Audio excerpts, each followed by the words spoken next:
Hello students, welcome to GJ study. और आज की video exercise 3.6 class 10th maths NCERT के chapter 3 pair of linear equation in two variables की introduction video है। और हमारा टॉपिक है equations reducible to a pair of linear equation in two variables. Students, अब तक जो आपने एक्सरसाइज 3.5 तक में पढ़ा था उसमें आपने पढ़ा था कि पेयर ऑफ लीनियर इक्वेशन का सोल्यूशन का मेथड, कि किस तरीके से हम उसका सोल्यूशन फाइंड करते हैं। तो हमने ग्राफिकल सोल्यूशंस पढ़े थे और हमने पढ़े थे एल्जेब्रिक सॉल्यूशन। अब जो हम इस एक्सरसाइज में पढ़ेंगे इसमें लगभग तो सब कुछ वैसे ही है। जो डिफरेंस है वो ये है कि इसमें हमें ऐसे पेयर ऑफ इक्वेशंस मिलेंगे जो कि लीनियर नहीं है। ओके, तो लीनियर होने की जो कंडीशंस होती है, आपको पता होगा कि कोई भी इक्वेशन अगर लीनियर इक्वेशन होती है तो इट मीन्स क्या होता है, जो उसकी वेरिएबल्स होते हैं। सपोज हमारे पास एक इक्वेशन है x + y = 5, इस तरीके से। तो इसकी क्या कंडीशन है कि x का और y का जो एक्सपोनेंशियल पावर होगी वो कितनी होगी, 1 होगी। x की जो पावर होगी वो +1 होगी, इसी तरीके से y की +1 होगी। तो ये हमारे पास जैसे एक इक्वेशन ये है, और भी बहुत सारी इस तरीके की इक्वेशंस जिसको देख करके हम पता लगा लेते हैं कि हाँ, गिवन इक्वेशन लीनियर इक्वेशन है बिकॉज द जो हमारी x और y की जो वेरिएबल्स की जो पावर है वो +1 है।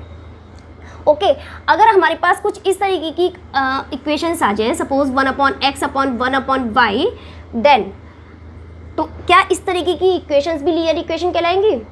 इस तरीके की इक्वेशन लीनियर इक्वेशंस नहीं कहलाएंगी।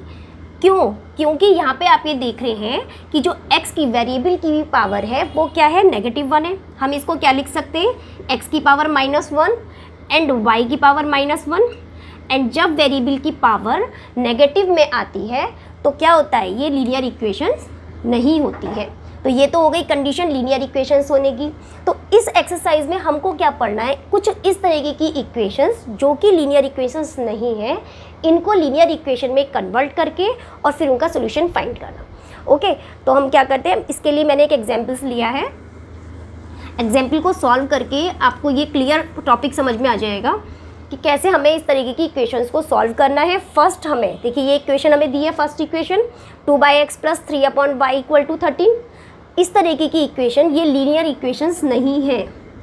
और इनको हमको सॉल्व कैसे करना है, फर्स्ट हम इन इक्वेशन को कन्वर्ट करेंगे लीनियर इक्वेशन में और फिर इसका सॉल्यूशन फाइंड करेंगे उन मेथड से जो हमने पिछली एक्सरसाइज 3.5 तक हमने सभी सॉल्यूशन का मेथड पढ़ा है। ओके, तो अब इसका सॉल्यूशन स्टार्ट करते हैं। इसमें हमने क्या किया, फर्स्ट इक्वेशन को हम किस तरीके से लिख सकते हैं, 2 1/x एंड 3 1/y = 13। इस तरीके से हमने इसको लिख लिया।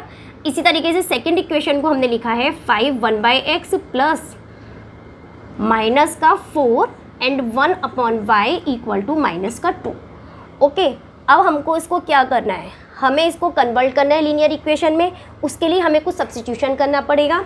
तो हम क्या सब्स्टिट्यूशन करते हैं इसमें, अगर ये 1/x ना होता और 1/x की जगह अगर हम यहाँ पुट कर लेते हैं p, या कुछ भी चीज़ आप इसे मान सकते हो, कोई भी अल्फ़ाबेट। हमने 1/x के प्लेस पे मान लिया p एंड 1/y के प्लेस पे मान लिया q। ओके, और इसको हमने सब्स्टिट्यूट किया इन इक्वेशंस में, तो हमें क्या मिलेगा, 2p plus and 3q, small q मान लेते हैं, = 13। तो ये इक्वेशन हो गई हमारे पास 1, इसको 3 लिख लेते हैं, फर्स्ट और सेकंड ये है, थर्ड इक्वेशन ये हो गई। एंड इसी तरीके से इस इक्वेशन को हमें मिल जाएगा 5p - 4q = -2, इक्वेशन नंबर 4। देखिए, अब जो हमें ये हमने कन्वर्ट करके निकाली है वो लीनियर इक्वेशन है, पेयर ऑफ लीनियर इक्वेशंस हमको मिल गए हैं और हमें इसका सॉल्यूशन फाइंड करना आता है, क्योंकि हमने पिछली जो एक्सरसाइज में पढ़ा है वो यही पढ़ा है।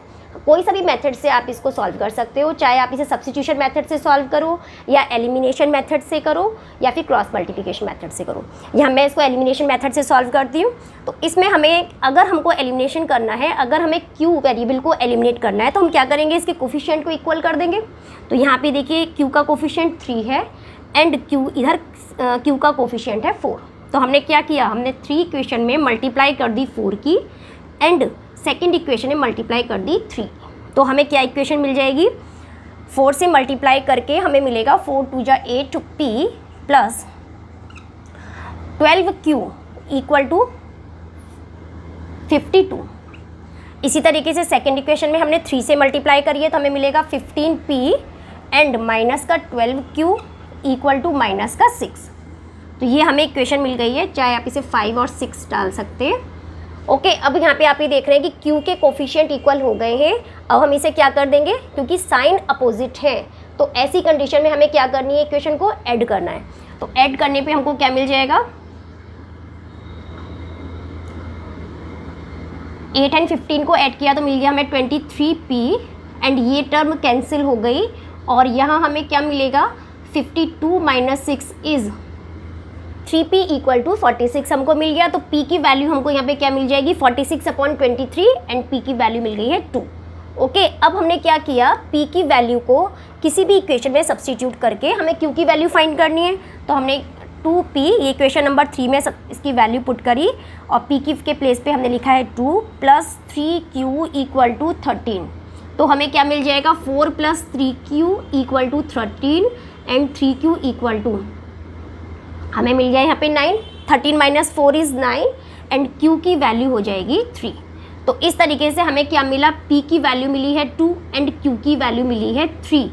लेकिन आपको क्या करना है, हमको ये जो हमें p और q की वैल्यू मिली है तो यहीं पे आपको इस क्वेश्चन को नहीं छोड़ देना है, क्योंकि आपने इसकी वैल्यू को x के साथ सब्स्टिट्यूट किया था। हमने क्या माना था, हमने x को 1/x को माना था p एंड 1/y को माना था q। तो हमें p और q की वैल्यू यहाँ पे सब्स्टिट्यूट करनी है और तब हमें x के और y की वैल्यू को फाइंड करना है। ओके, तो हमने क्या किया, p के प्लेस पे हमने p की वैल्यू यहाँ पे पुट की तो हमें क्या मिल जाएगा, 1/2 1/x इक्वल टू 2 और x की वैल्यू हो जाएगी इस तरीके से 1/2। इसी तरीके से 3 की वैल्यू को हमने यहाँ पुट किया तो हमें क्या मिल जाएगा, 1/y equal to 3 and it gives y equal to 1/3। तो इस तरीके से यहाँ पे जो हमें आंसर है x और y की वैल्यू है वो मिल गई है और ये हमारा आंसर है।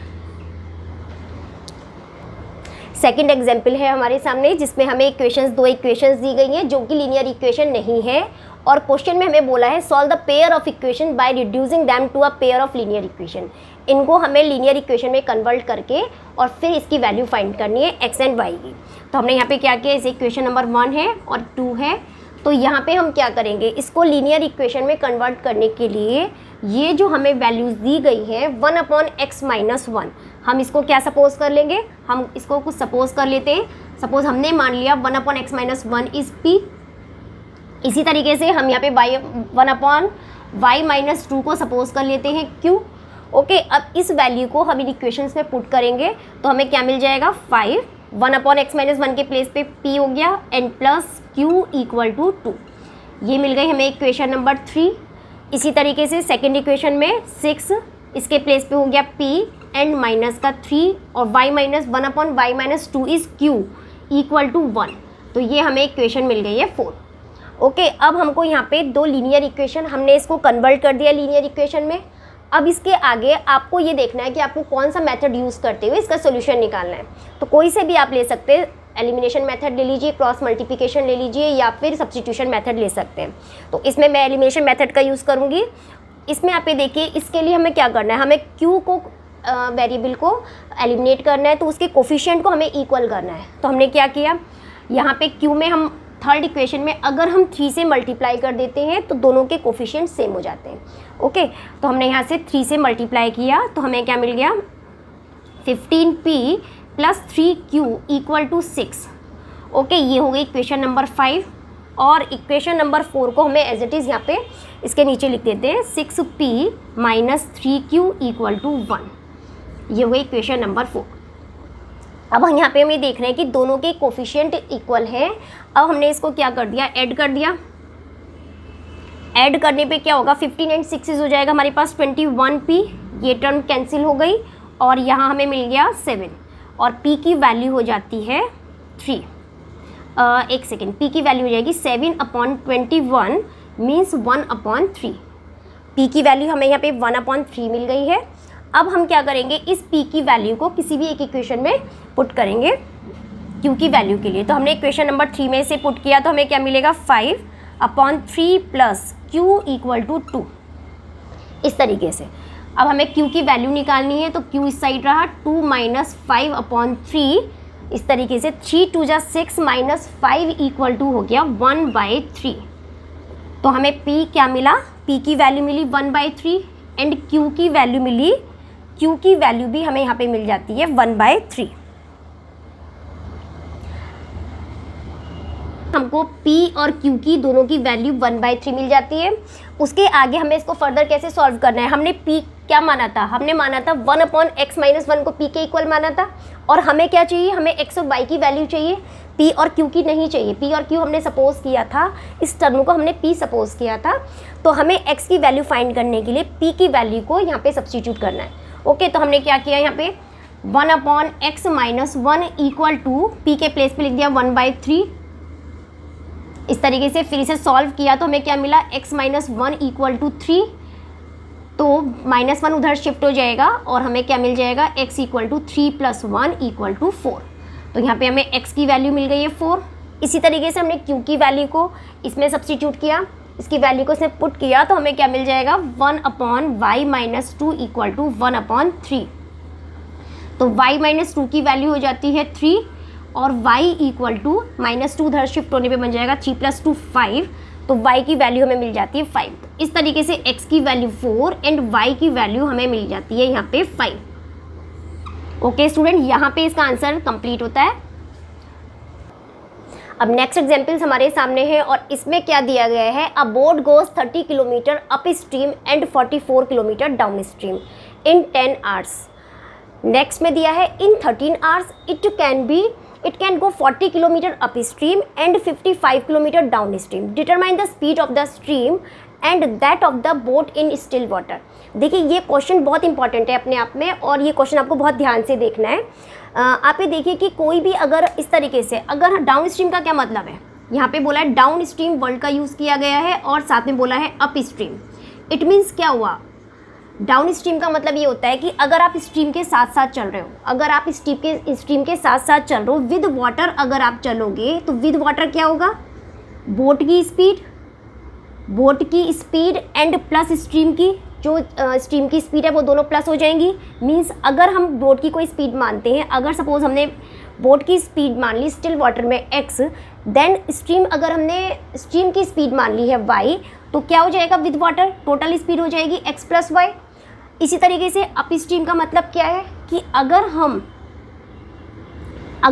अगेंस्ट वाटर चल रहे हैं, पानी के विपरीत अगर हम चल रहे हैं इस साइड में, तो क्या होगा, अगेंस्ट चलने में क्या होगा, अगेंस्ट वाटर में हो जाएगा, अगेंस्ट वाटर अगर हम चलेंगे तो जो बोट की स्पीड होगी उसके संग क्या होगा, स्ट्रीम की स्पीड माइनस हो जाएगी, क्योंकि हम विपरीत दिशा में चल रहे हैं। तो किस तरीके से स्पीड बैठेगी, x - y। ओके, तो ये चीज़ है अप स्ट्रीम और डाउन स्ट्रीम का मतलब। तो हम इसमें क्या मान लेते हैं, हमें क्या पता करना, determine the speed of the stream and that of the boat in still water. हमें स्टिल वाटर में बोट की स्पीड पता करनी है और साथ में हमें स्ट्रीम की स्पीड पता करनी है। तो हम ये मान लेते हैं let the speed of boat in still water. Still water में हमने इसकी स्पीड को मान लिया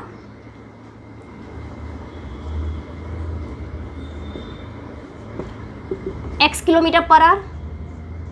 ओके, और हमने साथ में माना है let the speed of stream, और हमने स्ट्रीम की स्पीड को मान लिया है y km/h। तो सबसे पहले हमें यहाँ पे डाउन स्ट्रीम का देखना पड़ेगा कि स्पीड ऑफ बोट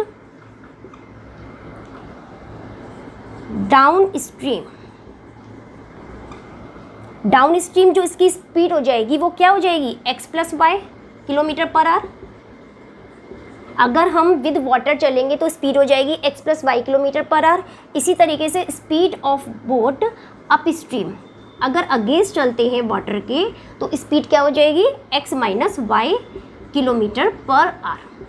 ओके, यहाँ तक आपको क्लियर हो गया होगा। अब हमें ये पता है कि डिस्टेंस क्या होता है, डिस्टेंस इक्वल टू होता है, चाहे आप डिस्टेंस करके ले लो या टाइम को भी लिख लेते हैं क्योंकि हमें टाइम दिया गया है, तो time equal to distance upon speed.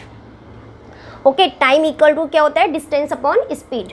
तो यहाँ पे हमें क्या दिया है, जो हमें फर्स्ट कंडीशन दी गई है, अ boat goes 30 kilometre up stream and 44 kilometre down stream. तो 30 किलोमीटर अप स्ट्रीम जब चलती है तो इट मीन्स ये दोनों को चलने में वो टाइम, टोटल टाइम लेती है 10 आवर्स का। तो हम क्या लिखेंगे, distance time equal to distance upon speed के अकॉर्डिंग, क्योंकि 30 किलोमीटर चली है ये डाउन स्ट्रीम, 30 किलोमीटर क्या चली है, अप स्ट्रीम चली है, तो इट मीन्स हमारी क्या हो जाएगी, x minus Y, up stream चली है तो x माइनस वाई हो जाएगी। एंड 44 किलोमीटर चली है डाउन स्ट्रीम, तो क्या हो जाएगी 44 अपॉन x प्लस वाई। कैसे आया है ये, कैसे आया है ये, 30 है, 30 क्या है, डिस्टेंस है, और x माइनस वाई क्या है, जो हमने ये माना है up stream, speed of boat up stream, ये है स्पीड। क्योंकि हमको टोटल टाइम चाहिए इसलिए हमें दोनों चीज़ों को प्लस करना है, और इसको चलने में जो टोटल टाइम उसे लगा है वो लगा है 10 आवर्स का। तो यहाँ पे हमारी फर्स्ट इक्वेशन हो जाती है। इसी तरीके से हम सेकेंड इक्वेशन बना लेते हैं। इन 13 आवर्स, 13 घंटों में it go 40 kilometre up stream. अगर ये 40 किलोमीटर अप स्ट्रीम चलती है means 40 upon X minus Y, and 55 kilometre down stream, then it takes time 13 hours. तो ये 13 आवर्स का टाइम लेती है, तो हमें यहाँ पे सेकेंड इक्वेशन मिल जाती है। तो इस तरीके से हमारी ये दोनों इक्वेशन हमने यहाँ पे क्लियर हो गई हैं। अब आप ये देखिए, ये जो इक्वेशन है ये लीनियर इक्वेशन नहीं है, और लीनियर इक्वेशन की तरह से सॉल्व करने के लिए हमें इसको कन्वर्ट करना पड़ेगा लीनियर इक्वेशन में। उसके लिए हम क्या करेंगे, क्या सब्स्टिट्यूशन करेंगे इसमें, तो हम ऐसा मान लेते हैं x माइनस वाई। अगर हमने यहाँ पे 1 अपॉन एक्स माइनस वाई को सपोज करा u, एंड इसी तरीके से 1 अपॉन एक्स प्लस वाई को सपोज किया v। ओके, ये सब्स्टिट्यूशन हमको यहाँ पे अप्लाई करना है। तो हमें क्या इक्वेशंस मिल जाएगी, 30 अपॉन एक्स माइनस वाई के प्लेस पे हम लिख सकते हैं 13u प्लस 44v, ये बन जाएगी इक्वल टू 10, ये हो जाएगी इक्वेशन नंबर 3। एंड इसी तरीके से 14x माइनस वाई को लिखेंगे 40, इस इक्वेशन को मैं इधर शिफ्ट करके लिख देती हूँ। इसको हम क्या मान लेते हैं, 13u plus 44v equal to 10, और ये हो जाएगा 40u plus 55b equal to 30। तो ये इक्वेशन हो गई हमारी 3 एंड दिस इज़ 4। दो इक्वेशन हमको यहाँ पे लीनियर इक्वेशन में हमने इसको कन्वर्ट कर दिया है। अब हमें इसको कोई से भी मेथड आप अप्लाई कर सकते हैं इसे सॉल्व करने का। तो हम क्या कर सकते हैं इसमें, देखिए इसमें अगर हमें अगर हम एलिमिनेशन मेथड यूज़ करते हैं इसमें, तो किसी भी एक हमको वेरिएबल को चुनना है, सेलेक्ट करना है जिसको हमें एलिमिनेट करना है। अगर हम इसको सेलेक्ट करते हैं, u को सेलेक्ट करते हैं, तो हम इसमें क्या करेंगे, इसमें करेंगे 4 से मल्टीप्लाई फर्स्ट इक्वेशन में, और इसमें हम करेंगे मल्टीप्लाई 3 से। तो हमें यहाँ पे क्या मिल जाएगा, फर्स्ट इक्वेशन कन्वर्ट हो जाएगी 4 से मल्टीप्लाई होके 120u plus 176v equal to 40। इसी तरीके से सेकेंड इक्वेशन कन्वर्ट हो जाएगी 120u plus v equal to 39, equation number 5 and 6। Okay, अब हम इसमें क्या करेंगे, क्योंकि सेम साइन है तो हमें क्या करना है, सब्ट्रैक्शन करना है।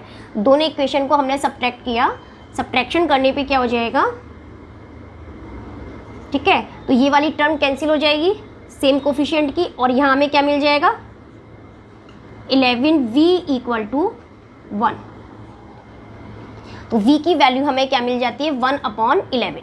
यहाँ पे हमें v की वैल्यू मिल जाती है 1/11। अब इस v की वैल्यू को किसी भी एक इक्वेशन में सब्स्टिट्यूट करके हमें u की वैल्यू फाइंड करनी है। तो हमने इक्वेशन 3 में इसकी वैल्यू सब्स्टिट्यूट की, तो हमें क्या मिलेगा 30u प्लस 44 v के प्लेस पे 1/11 इक्वल टू 10। तो वो हो जाएगा 30u प्लस इसके कट के कैंसिल होकर के बन जाएगा 4 इक्वल टू 10। तो 30u equal to 10 minus 4 is 6 and u is equal to 6/30, it gives 1/5। तो यहाँ हमें u की वैल्यू क्या मिल जाती है, u मिल जाता है 1/5। तो ये u और v की वैल्यू हमें यहाँ पे मिल गई है, बट क्वेश्चन हमें आगे भी सॉल्व करना है। ओके, क्योंकि हमने u को क्या माना था, हमने u को माना था 1/x minus Y equal to u। इसी तरीके से हमें यहाँ पे u और v की वैल्यू को सब्स्टिट्यूट करना है, और थोड़ा सा ये वाला पोर्शन में रब कर देती हूँ। तो हमें यहाँ पे u के प्लेस पे क्या लिखना है, u के प्लेस पे 1/5 लिखना है। तो 1/x minus Y equal to 1/5, और इसको हमने सॉल्व किया तो हमें क्या मिल जाएगा x minus Y equal to 5। इसी तरीके से इसको हमने सॉल्व किया 1/x plus Y equal to v के प्लेस पे लेना है 1/11, तो x plus Y equal to हो जाएगा 11। ओके, अब ये दो इक्वेशंस हमको यहाँ पे मिल गई हैं और हमें इसको सॉल्व करना है। तो हमने क्या किया, ये दोनों इक्वेशन में डिफरेंट साइन है, तो हमने इसको ऐड कर दिया। ऐड करने पे क्या मिल जाएगा, 2x इक्वल टू 16 और x की वैल्यू मिल जाएगी हमें 8। x की वैल्यू हमें 8 मिल गई है। इसी तरीके से हम क्या करेंगे, किसी भी एक इक्वेशन में इसकी वैल्यू को पुट करके y की वैल्यू फाइंड कर लेंगे। x के प्लेस पे हमने लिखा है 8 माइनस वाई इक्वल टू 5, तो y इक्वल टू हो जाएगा 8 माइनस 5। तो इस तरीके से y की वैल्यू हमको क्या मिल गई, 3। तो x की वैल्यू मिली है 8 एंड y की वैल्यू मिली है 3। तो ये हमारा फाइनल आंसर हो गया है यहाँ पे। ओके स्टूडेंट्स, ये जो हमें x और y की वैल्यू यहाँ पे मिली है, इस वैल्यू को आप इन इक्वेशन में, जो हमने फर्स्ट में इक्वेशन मानी थी, इसमें रख करके अपने आंसर को वेरीफाइड भी कर सकते हैं। तो इक्वेशन मैंने जो रब कर दी थी मैंने यहाँ पे लिख दी है। तो आप इस तरीके से हर क्वेश्चन को अगर आपको वेरीफाइड करना है तो जो भी वैल्यूज़ आपको मिली हैं आप इक्वेशन में रख करके उसे वेरीफाइड भी कर सकते हैं।